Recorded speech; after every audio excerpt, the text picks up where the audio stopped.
আজকে যে টপিকটা নিয়ে আলোচনা করছি সেটা হচ্ছে রিট পিটিশন। রিট পিটিশন কত রকমের হয়, কিভাবে হয়, কি কি প্রকার হয়, সেগুলো নিয়ে সবটা নিয়ে আমি বলার ট্রাই করব। বাট যদি অনেক বড় হয়ে যায় ভিডিওটা তাহলে পুরোটা নিয়ে ডিসকাস করব না, কারণ যদি আমি পুরোটা ডিসকাস করে যাই তোমরা তো কেউ শুনবেই না, আর আমারও বলতে হয়তো লাস্টের দিকে সেইভাবে এনার্জি থাকবে না। সেই জন্য আমি কমের মধ্যে যতটা বলা সম্ভব ততটা বলবো। নেক্সটে আবার এটা নিয়ে আমি রিপিট করে অন্যটা নিয়ে বলবো। চলো তাহলে শুরু করি। রিট পিটিশন কি? সব কিছুর জন্য আমাদের প্রথমে জানতে হবে সেই বিষয়টা নিয়ে। রিট পিটিশন কথাটা কি জন্য চলে আসলো, কেন? তো সেই জন্য আমরা একটা ছোট্ট ইন্ট্রোডাকশন দিয়ে এটা স্টার্ট করব। The Constitution of India provides various rights to the citizens of India. One of the most essential rights for the intellectual and moral development of citizens of India are fundamental rights. ভারতের সংবিধান ভারতের নাগরিকদের বিভিন্ন অধিকার প্রদান করে। ভারতের নাগরিকদের বুদ্ধিবৃত্তিক ও নৈতিক বিকাশের জন্য সবচেয়ে প্রয়োজনীয় অধিকারগুলির মধ্যে একটি হলো মৌলিক অধিকার। এই অধিকারগুলি ভারতীয় সংবিধানের পার্ট 3 এর অধীনে উল্লেখ করা হয়েছে, যার মধ্যে রয়েছে সমতার অধিকার, স্বাধীনতার অধিকার, শোষণের বিরুদ্ধে অধিকার, ধর্মের স্বাধীনতার অধিকার, সাংস্কৃতিক ও শিক্ষাগত অধিকার এবং সাংবিধানিক প্রতিকারের অধিকার। শুধুমাত্র সংবিধানের অধীনেই অধিকারগুলি উল্লেখ করা এবং ভারতের নাগরিকদের প্রদান করা যথেষ্ট নয়, এই অধিকারগুলো রক্ষা করা প্রয়োজন। In order to protect these essential rights, Article 32 and Article 226 of the Indian Constitution provides remedies and enforcement of rights mentioned under Part 3, Article 32 and Article 226. এরপর আমরা আসছি হোয়াট ইজ এ রিট। একটি রিট মানে এমন একটি আদেশ যা একটি কর্তৃপক্ষের অধীনে জারি করা হয়। অতএব একটি রিট একটি আদালত কর্তৃক জারি করা একটি আনুষ্ঠানিক আদেশ হিসাবে বোঝা যেতে পারে। একটি রিট পিটিশন হলো একটি আদালতে দায়ের করা একটি আবেদন একটি নির্দিষ্ট রিট জারি করার অনুরোধ করে। টাইপস অফ রিট, এর জন্য 5 রকম রিট রয়েছে। The constitution of India under article 32 and Article 226 provides 5 types of writs to the citizens of India. These writs have different meaning and applications there, of course. প্রতিটা রিটের জন্য different meaning রয়েছে, আর আমাদের সংবিধান আমাদের জন্য 5 রকমের রিট পিটিশনের কথা বলেছে। First of all, habeas corpus. প্রথমেই আমরা আসছি হেবিস কর্পাস। হেবিস কর্পাস শব্দটির অর্থ আপনার শরীর থাকতে পারে। এই রিটে ব্যবহার করা যেতে পারে যখন একজন ব্যক্তিকে অবৈধভাবে অ্যারেস্ট করা হয়। এই রিট ব্যবহার করে আদালতে অ্যারেস্ট করা ব্যক্তিকে তার অ্যারেস্টের বৈধতা পরীক্ষা করার জন্য আদালতে হাজির করার নির্দেশ দেয়। হেভিয়াস কর্পাসের একটি রিট নিম্নলিখিত পরিস্থিতিতে দায়ের করা যেতে পারে।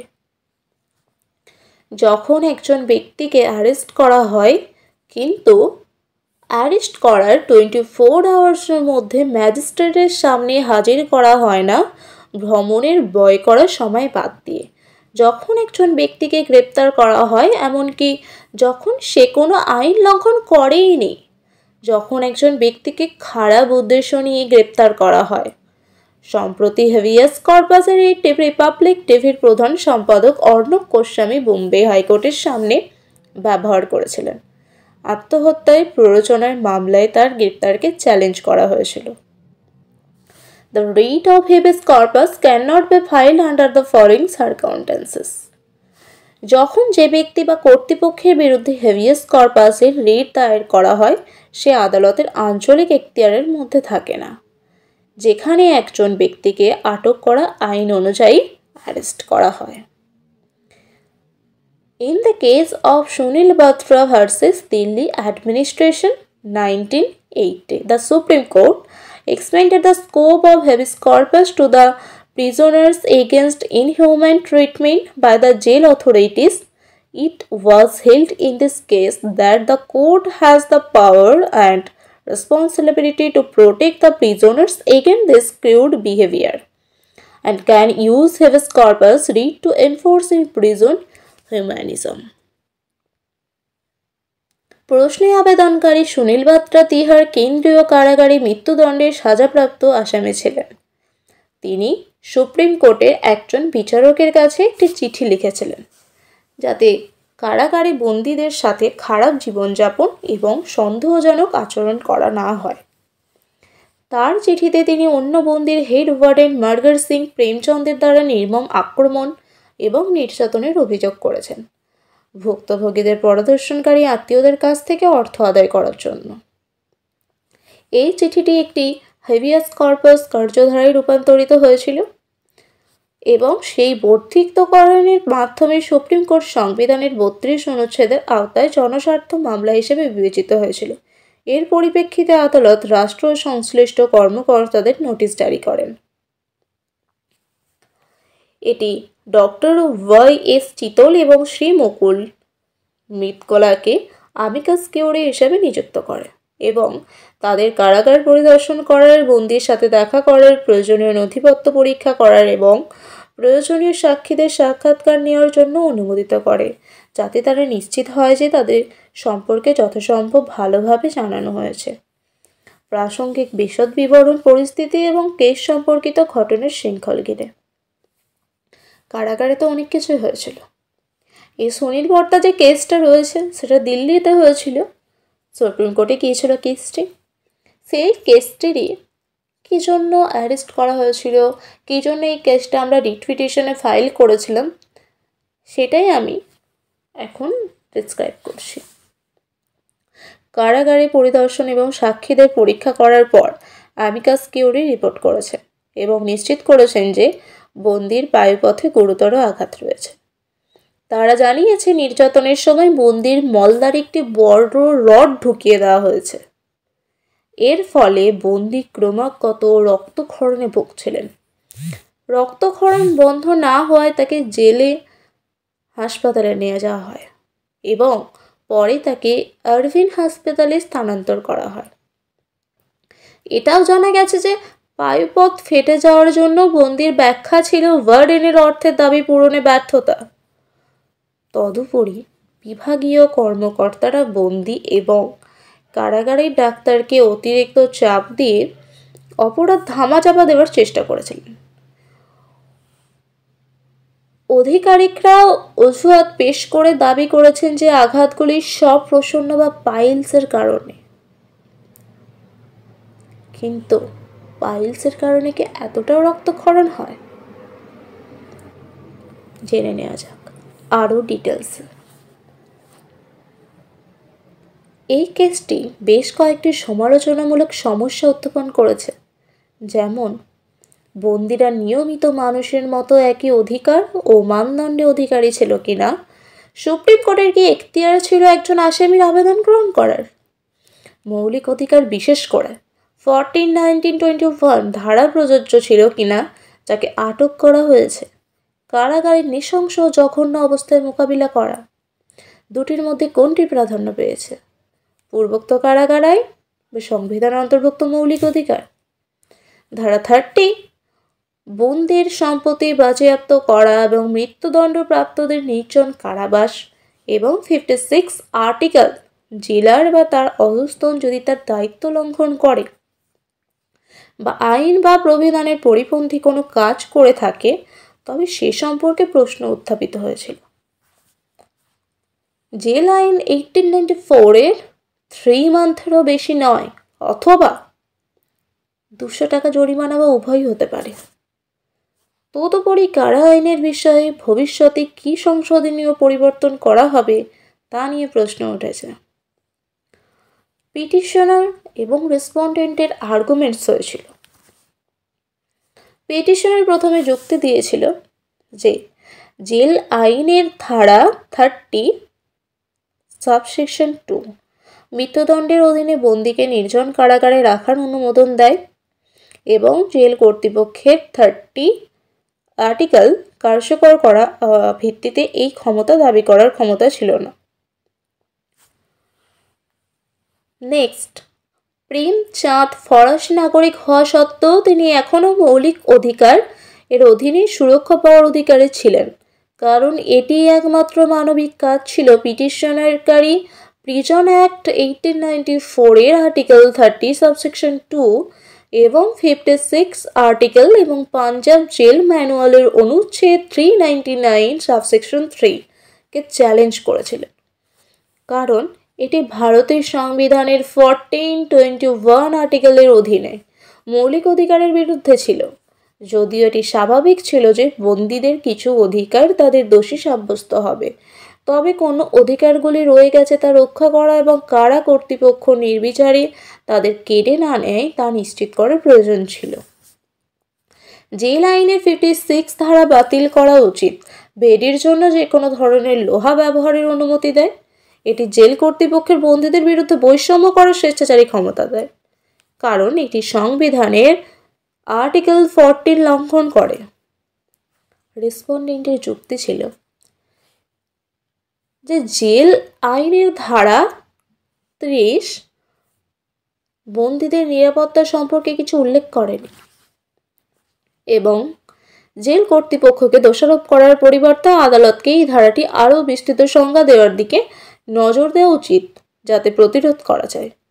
বন্দীদের সাথে অমানবিক আচরণ উত্তরদাতা পক্ষ আরও যুক্তি দিয়েছিলেন যে ভারতের সংবিধানের আর্টিকেল 21 এর অধীনে বন্দীদের জীবন এবং ব্যক্তি স্বাধীনতার অধিকার আছে কিনা তা নির্বিশেষে আইন অনুসারে রাজ্যের এখনও বন্দীদের স্বাধীনতা সীমিত করার ক্ষমতা রয়েছে। এটি এই সম্ভাবনার কারণে যে বন্দী নিজের বা অন্য বন্দীদের ক্ষমতা করার চেষ্টা করতে পারে যদি তাকে আলাদা না রাখা হয়। রাষ্ট্রের যুক্তি ছিল যে এই কারণে জেল আইনের আর্টিকেল 30 সাবসেকশন 2 ধারা আদালতের বহাল রাখা উচিত।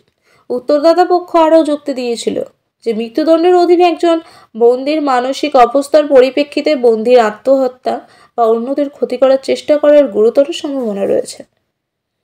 এই কারণে আর্টিকেল 30 রেসপন্ডেন্টের দৃষ্টিতে একেবারে প্রয়োজনীয় ছিল। এটিও যুক্তি ছিল যে কারা আইনের আর্টিকেল 46 অনুসারে সুপারিনটেনডেন্টকে বন্দীকে পরীক্ষা করার এবং প্রয়োজনীয় শাস্তি প্রদানের ক্ষমতা দেওয়া হয়েছে। মূলত তারা বলেছিল যে প্রেমচাঁদের সাথে যা যা করা হয়েছে তা আইনের অধীনে ন্যায়সঙ্গত। এটা বলেছিল কার? রেসপন্ডেন্টের যুক্তি ছিল। আমরা তো জানলাম যে পিটিশনার আর রেসপন্ডেন্টের আর্গুমেন্টস, এগুলো তো যে যার অ্যাডভোকেটসরা ওখানে প্রেজেন্ট করেছিলেন জাজের কাছে। তো জাস্টিস এটার জন্য কি জাজমেন্ট দিয়েছিলেন, চলো আমরা সেই জাজমেন্টটা জানি। এই ক্ষেত্রে সুপ্রিম কোর্ট বলেছিল যে অনুচ্ছেদ 32 এবং আর্টিকেল 226 এর বিপরীতে বন্দীদের মৌলিক অধিকারগুলিকে হস্তক্ষেপ করার এবং পুনরুদ্ধার করার ক্ষমতা রয়েছে। বুঝতে পারলে না? আমিও বুঝতে পারছিলাম না প্রথম। চল আরও এক্সপ্লেন করে আমরা এটা জানবো। কঠোর বা অমানবিক আচরণ থেকে বন্দীদের হস্তক্ষেপ ও রক্ষা করা সম্পূর্ণভাবে মাননীয় আদালতের এখতিয়ারের মধ্যে ছিল। এছাড়াও এটি স্পষ্ট করা হয়েছিল যে কারাগারে বন্দী থাকাকালীন আদালতের সুস্পষ্ট অনুমতি বা আদেশ ব্যতীত তাদের বিরুদ্ধে শাস্তি, নির্যাতন বা কোনোভাবে বৈষম্য করার কোনো অধিকার জেল কর্তৃপক্ষের নেই। সে অধিকার ছিল কার? আদালতের। তদুপরি জেল আইনের আর্টিকেল 30 সাবসেকশন 2 জেল কর্তৃপক্ষকে একটি পৃথক সেলে বন্দী রাখার ক্ষমতা দেওয়া সত্ত্বেও এই বিধানটি বন্দীদের নির্যাতন করার অধিকার বা স্বাধীনতা হিসাবে ভুল ব্যাখ্যা করা উচিত নয়, কারণ বন্দীর এখনও জীবন ও স্বাধীনতার অধিকার রয়েছে। এই স্পষ্ট করা হয়েছিল যে জেল আইনের আর্টিকেল 30 সাবসেকশন 2, আর্টিকেল 21 এগুলো সমস্তটাই লঙ্ঘন করা হচ্ছে। What is valid reason? বন্দীদের স্বাধীনতা তখনই খর্ব করা যেতে পারে যখন আইনের স্পষ্ট সমর্থন থাকে। এই বিভাগটিকে অত্যন্ত স্বেচ্ছাচারী হিসেবে বিবেচনা করা হয়েছিল, কারণ এটি আইনের সমর্থন পাওয়ার জন্য পৃথক কারাবাসের প্রয়োজনীয়তার বিষয়ে বিশেষভাবে কিছু তুলে ধরেনি। আদালত আরও দেখেছে যে আর্টিকেল 30 সাবসেকশন 2 আর্টিকেল 14 লঙ্ঘন না করা কারণ মৃত্যুদণ্ডের অধীনে বন্দীরা অন্যান্য বন্দী ও জেল কর্তৃপক্ষের জন্য বিপদ হওয়ার ঝুঁকি চালাতে পারে, যেমন তাদের পৃথক কোষে রাখা প্রয়োজন হিসাবে দেখা হয়েছিল। সুপ্রিম কোর্ট আরও বলেছে যে মৃত্যুদণ্ডের অধীন একজন বন্দী আর্টিকেল 30 সাবসেকশন 2 এর আওতায় আসে না। এক্স্যাক্টলি, যখন আদালতের সিদ্ধান্ত ফেরত পাওয়ার সম্ভাবনা থাকে, যদি কোনো বন্দীর মৃত্যুদণ্ড চূড়ান্ত এবং অপরিবর্তনীয় হয়, তবে শুধুমাত্র তখনই উক্ত বন্দীকে আর্টিকেল 30 সাবসেকশন 2 এর বিধান অনুসারে একটি পৃথক সেলে রাখা যেতে পারে। এটিও অনুষ্ঠিত হয়েছিল যে জেল আইনের 56 আর্টিকেল ছাঁটাই এবং আদালত দ্বারা নিয়ন্ত্রণ করা উচিত, কারণ এটি মৌলিক মানবিক মর্যাদার লঙ্ঘন।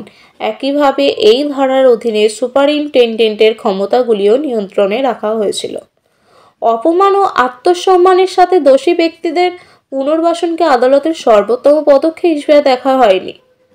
এটিও মনে করা হয়েছিল যে জেল কর্তৃপক্ষের দ্বারা নির্জন কারাবাসের সংজ্ঞাটি ভুলভাবে ব্যাখ্যা করা হয়েছিল।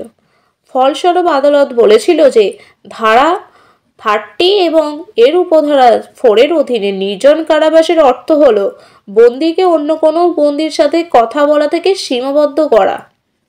তবে এর অর্থ এই নয় যে বন্দীর অন্যান্য বন্দীদের দৃষ্টিভঙ্গির বাইরে রাখা উচিত। যেটা করা উচিত সেটা অ্যাটলিস্ট করো, তার থেকে এক্সট্রা কেন?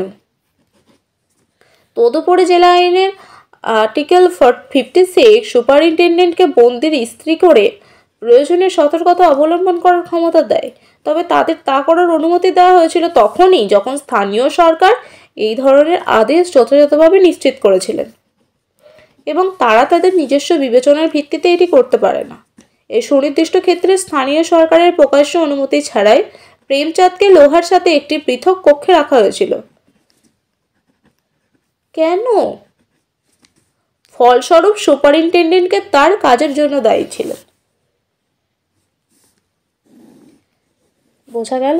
আদালতকে টাকা বা মুচলেকা দিয়ে আটক ব্যক্তিকে স্বল্প মেয়াদের জন্য খালাস করানো এবং আদালতে আটক ব্যক্তির হাজিরার ব্যাপারে নিশ্চয়তা দেয়া, এগুলো কারা করছে? অ্যাডভোকেটরাই করছে। বেল বন্ড, অভিযুক্ত আদালতে হাজির হবে বলে সে শপথকে সই করে সময় মতো হাজিরা না দিতে পারলে শপথপত্র অনুযায়ী অভিযুক্তকে অর্থদণ্ড দিতে হয়। অ্যান্টিসিপেটরি বেল, অ্যান্টিসিপেটরি বেল হলো আদালত প্রদত্ত নির্দেশ, যাতে বলা হয় ব্যক্তি বিশেষকে জামিন দিতে সেই ব্যক্তি গ্রেপ্তার হওয়ার আগেই এই নির্দেশ জারি করা হয়। কোনো ব্যক্তি যদি সন্দেহ করে যে তাকে মিথ্যে অভিযোগের ভিত্তিতে গ্রেপ্তার করা হবে, সেক্ষেত্রে সে আদালতের কাছে অ্যান্টিসিপেটরি বেলের জন্য আবেদন করে রাখতে পারে।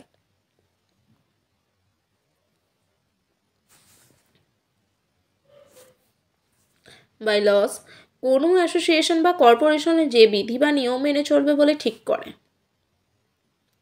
মার্ডার বা খুন, বেআইনিভাবে হত্যার জন্য মানুষের জীবনহানি করা যদি খুনটি পূর্ব পরিকল্পিত হয়, তাহলে তাকে murder of the first degree বলা হয়। যদি হঠাৎ মুহূর্তের ইচ্ছাবশত খুন বা মারুক বা বাঁচুক তোয়াক্কা না করেই আঘাত করা হয়, তাহলে সেই খুনকে বলা হয় murder of the second degree. Mitigating circumstances, যে পারিপার্শ্বিক অবস্থার বিচারে অন্যায়ভাবে কিছুটা লাঘব হয়। মিসট্রায়াল, কোনো অপরিহার্য বিষয়ে ত্রুটি ঘটায় যে মামলা খারিজ হয়। রিট হলো মানুষের মৌলিক অধিকার। রিট হলো মানুষের মৌলিক অধিকারের সুরক্ষা দানের জন্য সাংবিধানিক আদেশ। রিট 5 রকম: habeas corpus, mandamus, prohibition, quo warranto and certiorari. সংবিধানের 32 নম্বর অনুচ্ছেদের ক্ষমতায় সুপ্রিম কোর্ট এবং 224 নম্বর অনুচ্ছেদ ক্ষমতায় হাইকোর্টের রিট জারি করা যেতে পারে। হেবিস কর্পাস, কোনো ব্যক্তি যদি মনে করে তাকে অন্যায়ভাবে কারারুদ্ধ করা রাখা হয়েছে, তাহলে সে হেবিস কর্পাসের জন্য আবেদন করতে পারে আর্টিকেল 226 দিয়ে হাইকোর্টে অথবা আর্টিকেল 36(2) দিয়ে সুপ্রিম কোর্টে।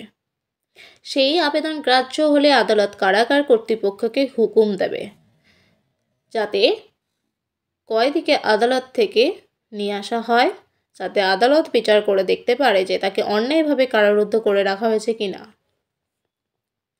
হেভিয়াস কর্পাসের জন্য আবেদন কারারুদ্ধ ব্যক্তি নিজে অথবা অন্য কেউ তার জন্য করতে পারে। এই আবেদনে দেখাতে হবে যে আদালত কারারুদ্ধ ব্যক্তিকে ভুল তথ্যের ভিত্তিতে বা আইনের অপ্রয়োগ করে কারাদণ্ড দিয়েছে।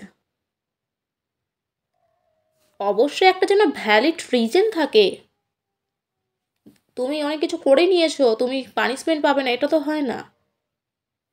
অনেক সময় কোনো বিচারক কাউকে আদালত অবমাননা দায়ে জেলে পাঠাতে পারেন। সেই ব্যক্তি হেভিয়াস কর্পাসের জন্য আবেদন জানাতে পারে। অবশ্যই সবসময় এটা মনে রাখতে হবে যে আর্টিকেল 226 দিয়ে হাইকোর্টে আমরা অ্যাপিয়ার করব, আর আর্টিকেল 32 দিয়ে সুপ্রিম কোর্টে অ্যাপিয়ার করব। ব্যাস এতটাই। আজকাল সবাই সবটাই জেনে যাচ্ছে নেটওয়ার্কের জন্য, গুগলে সার্চ করে সবটাই পেয়ে যাবে। Okay, thank you so much, thanks for watching my video. আবার নেক্সটে এই টপিক নিয়ে পরেরগুলো নিয়ে কথা হবে। আরও যে 4টে রিট পিটিশন আছে সেটা, আর নেক্সট দিন আমি দেখাবো কীভাবে রিট পিটিশনটা ফাইল করতে হয়।